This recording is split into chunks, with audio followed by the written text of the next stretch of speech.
Dear students, السلام علیکم۔ امید ہے کہ آپ خیریت سے ہوں گے اور اللہ تعالیٰ سے دعا ہے کہ آپ کو خوش و خرم رکھے، صحت مند رکھے اور اپنے والدین کے ساتھ رکھے۔ زندگی بہت پرآشوب ہے، بہت غمزدہ ہے، بہت تکلیفوں والی ہے۔ ایسے میں لوگ ایک دوسرے کے پاس رہیں، آپ کے والدین کا سایہ آپ کے سر پر سلامت رہے، آپ ان کے لیے خوشیوں کا باعث رہیں، تو اس سے بڑی نعمت اور کچھ بھی نہیں ہے۔ یاد رکھیے گا، گھر میں رہنے والی زندگی، گھر میں پایا جانے والا تحفظ اور آرام، یہ کہیں بھی نہیں ہے، ایسی چیز کہیں بھی نہیں ہے۔ اس سے بڑھ کر نعمت اور کوئی نہیں ہے۔ دنیا میں اگر آپ کسی کو جنت کہہ سکتے ہیں تو وہ جنت صرف اور صرف یہی خوشی ہے کہ انسان اپنے والدین کے ساتھ اپنے گھر میں ہنسی خوشی رہے، کیونکہ پورا دن ایسا گزرتا ہے جیسے جنت میں گزر رہا ہو۔ ہم اپنے لیکچر کی طرف بڑھتے ہیں۔ یہ اردو لازمی ہے برائے جماعت نہم، منشی پریم چند کا افسانہ ہم پڑھ رہے ہیں، حج اکبر، اور ایکٹیویٹی نمبر 1 ہے۔ ایکٹیویٹی نمبر 1 میں آج جو آپ کے پاس جن چیزوں کی آپ نے مشق کرنی ہے وہ یہ ہے کہ کیسے لام کو جیم کے ساتھ ملایا جاتا ہے، جیم کو کیسے گول کرنا ہے، یہ آپ سیکھ چکے ہیں۔ لام کی ہم نے یہ شکل دیکھی ہے، لام تو ایسا ہوتا ہے، ہم نے یہ سیکھا ہے، لیکن اب یہ لام مل رہا ہے جیم کے ساتھ، تو کیا صورت بنے گی اس کے ملنے کی، وہ سکھا رہے ہیں یہاں پر۔ جیم ابھی اسی طرح کا یہ جیسے پہلے ہم نے سیکھا تھا، لیکن یہی لام جب ملتا ہے رے کے ساتھ تو پھر اس کی شیپ کچھ اور ہو جاتی ہے، پھر کچھ اور بن جاتا ہے، آپ یہ دیکھ سکتے ہیں۔ اس لیے اب ہم نے یہ چیزیں سیکھنی ہے۔ جیسے میم ہے، آپ دیکھیں میم کی صورت تو یہ تھی، میم ہم نے یہ سیکھا ہے۔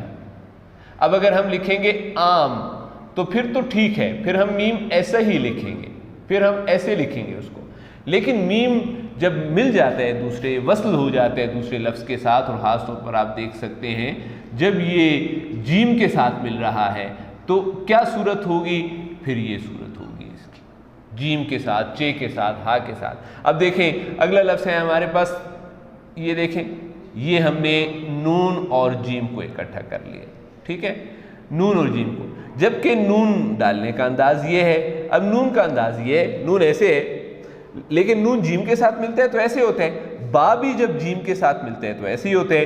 یہ والی یا اور یہ والی یا بھی جب، یہ دیکھیں یہاں آپ دیکھ سکتے ہیں، یہ بھی جب جیم کے ساتھ ملتی ہیں تو یہی صورت ہوتی ہے۔ لیکن اسی نون کو دیکھیں جب آپ بے کے ساتھ ملاتے ہیں، نبی بناتے ہیں، تو پھر یہ اس فارم میں ہو جاتا ہے۔ اب یہ ایک نون یہاں پر اس طرح مل رہا ہے، یہی نون یہاں پر اس طرح مل رہا ہے، جیسے با جیم کے ساتھ ملا تو اس طرح ہو گیا، لیکن جب یہی با سین کے ساتھ ملے گا تو دیکھیں یہ کیسے مل جاتے ہیں، یہاں پر با کی کوئی اور فارم ہے، یہی حالت یا اور یا کی بھی ہے۔ تو یہ سکھانے کی ضرورت ہے کہ کس طرح آپ اب حروف کو اکٹھا کریں گے تو کیسے الفاظ بنیں گے۔ ہم پڑھ رہے ہیں یہاں پر، اس وقت پیج نمبر ہے میرے پاس 47۔